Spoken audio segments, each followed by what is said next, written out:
Bonjour mes mangeurs et mes mangeuses, j'espère que vous allez bien. Prenez soin de vous, c'est la mangeuse en chef. La fille qui prépare avec son joli petit sourire, son excitation culinaire, sa jolie petite robe de 200. Avec moi, vous mangez, vous pleurez, vous dormez, vous vous réveillez avec l'épilepsie culinaire, c'est un genre, un genre. Comme toujours, likez, commentez, mettez-moi des pouces en l'air, mettez-moi des cœurs. C'est important parce que ça m'encourage, voilà. Alors, donc, comme ça, on va faire la queue de bœuf. Voilà, on va faire la queue de bœuf. Et je suis tombée sur une queue de bœuf qui est vraiment bien gras. Alors, ce que je vais faire, c'est que je vais enlever la graisse. Mais pas toute la graisse. Parce que si tu enlèves toute la graisse de ta viande, la viande devient sec. Donc, je vais enlever une bonne partie de graisse et le reste, je vais garder. Après avoir nettoyé ma queue de bœuf, pardon, je vais prendre les oignons. Franchement, j'aime bien lorsque mes oignons sont gros là. Franchement, j'aime bien quand mes oignons sont gros. Voilà, et je vais découper mes oignons, je vais prendre mon ail et tout. Et là, je vais passer au feu. Je vais mettre ma marmite au feu. Je laisse d'abord la marmite bien chauffer. Après, je mets le beurre Goldina. Pourquoi je mets le beurre Goldina? Franchement, c'est l'une des margarines vraiment que j'ai beaucoup aimé. Hein. La preuve en est, vous voyez que je ne fais que préparer avec ça. Le parfum de ça.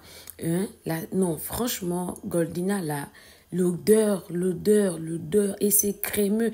Et vraiment, ça t'apporte quelque chose de bon dans ta cuisine.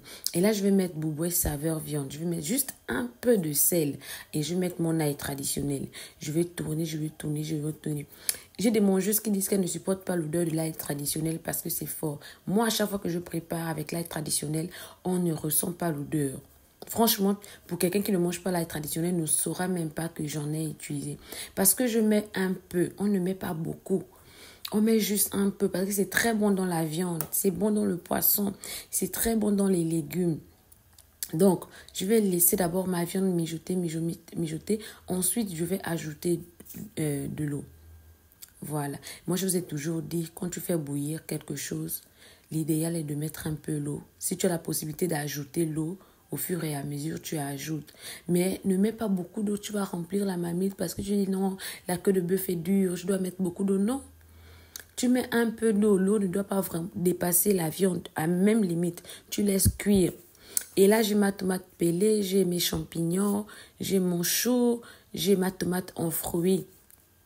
J'ai ma tomate en fruits. Et là, je vais regarder ma mamie, désolée. Le couvercle de ma mamie, il a cassé. Voilà, mais comme j'aime cette mamie, je ne peux pas changer. Donc, regardez. Donc, quand j'arrive à ce fond-là, ma queue de bœuf est déjà bien ramollie. Et je vais garder ce fond de jus-là. Ça va me servir de sauce. Ça va me servir de cube. Ça va me servir d'assaisonnement. Parce que dans ce jus-là, il y a déjà toute la saveur. Et cette saveur, elle est bien rentrée dans ma viande. Parce que ça cuit ensemble. Moi, je ne comprends pas les gens qui font bouillir la nourriture. Après, vous rincez. Moi, je ne sais pas comment vous faites ça. Tu fais bouillir, après tu rinces, après tu prépares. Tu perds toute la saveur.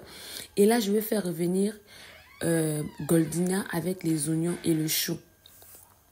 Avec les oignons et le chou, je vais tourner, je vais laisser mijoter, je vais faire revenir et je vais utiliser les cœurs de tomates.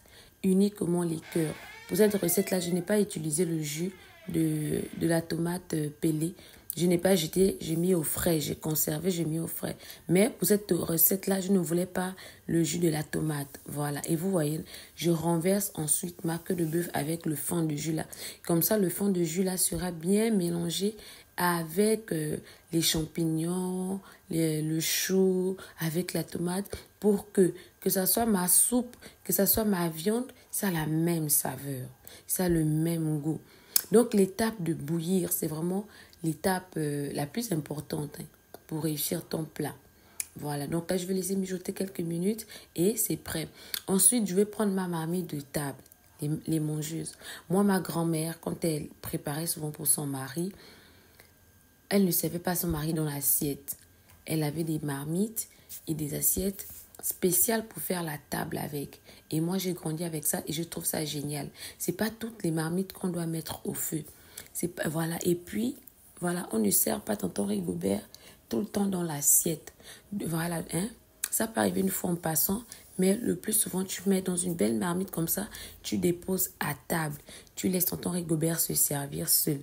Les marmites, je les vendais à 13 000 l'unité. Il ne reste que 3 marmites. Si vous êtes intéressé, il y a le numéro sur la vidéo. Ensuite, pour Goldina, franchement, testez Goldina, que ce soit dans le pain, dans les croquettes, dans les crêpes. Testez Goldina et venez me dire. On se dit à la prochaine vidéo. N'oubliez pas de vous abonner, partager. Laissez-moi des pouces en l'air. Bisous.